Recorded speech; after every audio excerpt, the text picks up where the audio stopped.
Dear students, in this lecture we will discuss the syllabus of statistical physics of BSc third semester under Punjab University, Chandigarh.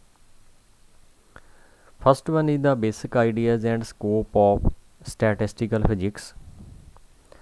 Now, what is the statistical physics? When the statistical concepts are applied to the physics, then a new branch of physics comes which is called statistical physics. In this physics, we are mainly concentrated with the system as a whole system rather than the individual particles. In fact, larger the number of particles in a physical system, the more accurate are the results of the statistical physics. Second one is the basic ideas of probability. Students, you have learned the probability in your lower classes, but here in BSc classes we will discuss the probability, which is of two types. First one is the statistical probability, second one is the a priori probability. Third is the distribution of four distinguishable particles into two compartments of equal sizes. Here in this we will distribute the four distinguishable particles. Means four distinguishable means one particle is A, another is B, another is C, another is D. The particles are distinguishable. Then we can see how these four distinguishable particles can be distributed in two compartments which are of equal sizes. Next one is the concept of microstate, macrostate and thermodynamic probability. Now, what is the microstate? The distinct arrangement of the particles of a system is called its microstate. Second one, macrostate. Macrostate is the arrangement of particles of a system without distinguishing them from one another. This is called the macrostate of the system. And third one is the thermodynamic probability. The number of microstates in a given macrostate is called the thermodynamic probability. Next one is the effect of constraints on the system. Now, constraints are basically set of conditions that must be obeyed by a system. As an example, for distributing n particles in two compartments, we can put the constraint. Which one? That is, no compartment should remain empty. This is the constraint. No compartment should remain empty. As another example, we can see that the indistinguishable nature of the particles is also a constraint on the system. So, under this topic, we will see how the constraint may affect the number of macro as well as microstates of the system. Next one is the distribution of n particles in two compartments. Here we can see that how these are particles can be distributed. Next, deviation from the state of maximum probability. In this derivation, we will derive that with 10 raised to power 9 particles or with 10 raised to power 12 particles, even with the 0.1% deviation from the most probable state is highly improbable. The system stays very near to the most probable state, and this conclusion is derived under this topic. Next one is the equilibrium state of the dynamic system. Now, what is dynamic system? If the constituent particles of a system can move so that the system goes from one microstate to another microstate, that is called the dynamic system. Now, what is the equilibrium state of the dynamic system? If the system consists of a small number of particles, then the states other than the most probable state also have comparable thermodynamic probabilities, and in such a case the system possesses good chances of remaining in the states other than the most probable state or equilibrium state. So, for a system consisting of a small number of particles, the most probable state may not be equilibrium state. So, strictly speaking, the statistical physics is useful in studying the behavior of systems which consist of a large number of particles. Next one, the distribution of distinguishable n particles in k compartments. In this, we firstly go for the arrangement of n particles in first compartment, then arrangement of n particles in second compartment. Similarly, we go up to the k compartment. In this way, we can distribute n particles in k compartments of unequal sizes.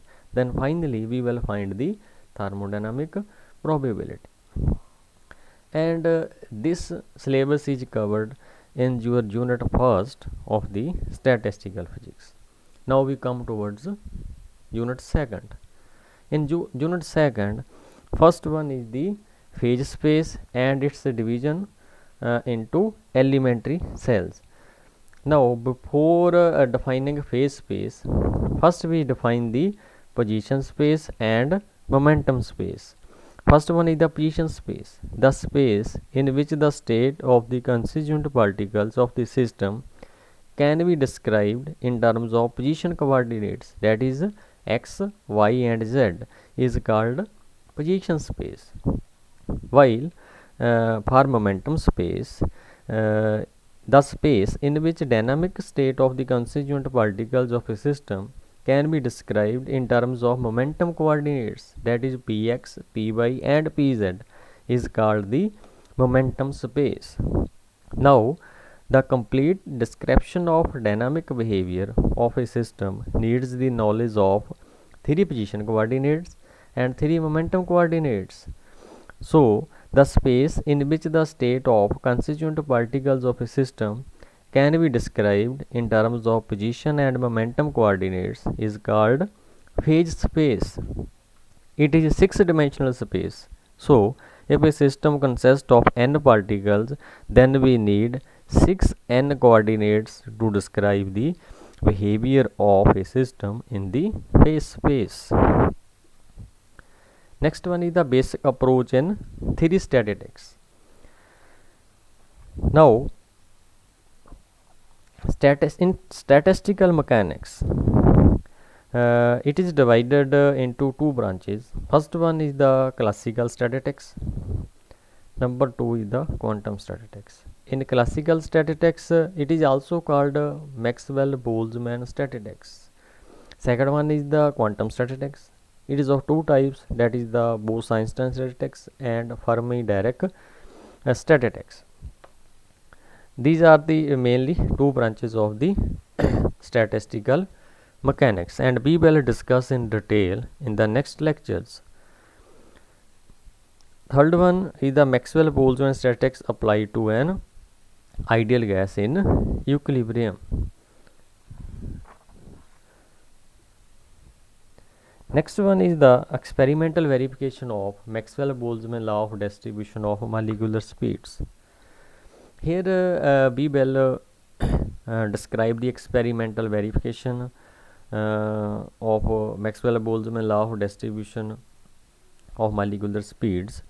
A number of studies were carried out to verify experimentally the predictions of Maxwell-Boltzmann for distribution of molecular speeds, but the most successful of them by the experimental study done by Jartman and C.C. Coe in 1930, and we will discuss in detail in next lectures.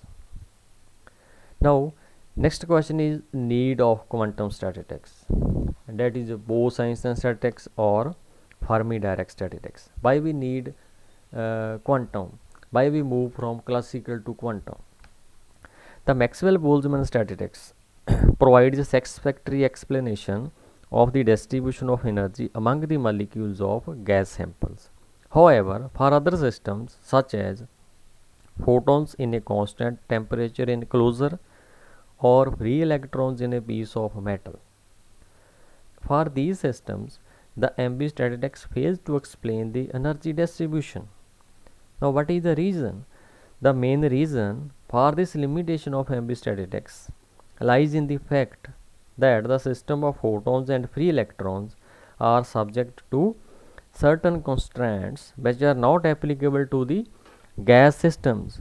So, by taking those constraints into account, two more statistics have been developed, which are called the non-classical statistics, or they are called quantum statistics, because they are based on the concept of quantization of charge.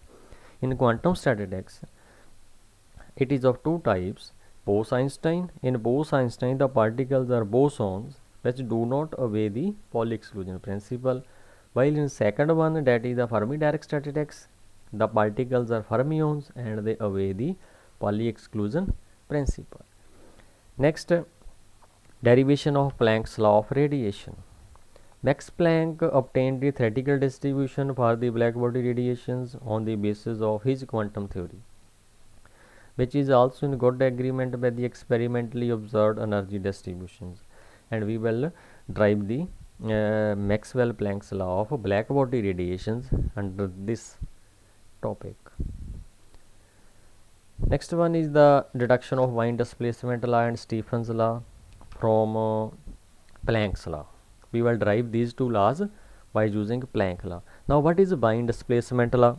The wavelength of the radiations corresponding to the maximum emissive power of the black body varies inversely at the absolute temperature. The wavelength varies inversely at the temperature, which is called the Wien displacement law. Why displacement law? Because the rise in temperature displaces the wavelength towards the short wavelength, or we can see that the peak of the wavelength move towards the short wavelength. Next one is the Fermi-Dirac statistics. This is one is discussed we have earlier. Last one is the comparison of Maxwell-Boltzmann, Bose-Einstein and Fermi-Dirac statistics. How they are different from each other. Basically, we will discuss in detail in our lectures by giving an overview, that is from a difference from the point of view number 1, particles. In classicals, the particles are distinguishable, while in quantum mechanics, that is Bose-Einstein statistics and Fermi-Dirac statistics, the particles are indistinguishable. And second one is the point of difference from the size of phase space cell. In classical mechanics, or we can say in Maxwell-Boltzmann statistics, the size of phase space cell can be as small as we require. But in quantum statistics, that is Bose-Einstein and Fermi-Dirac statistics, the size of the phase space cell cannot be less than h cube, where h is the Planck constant. And this is the whole syllabus of the BSc third semester of Punjab University Chandigarh.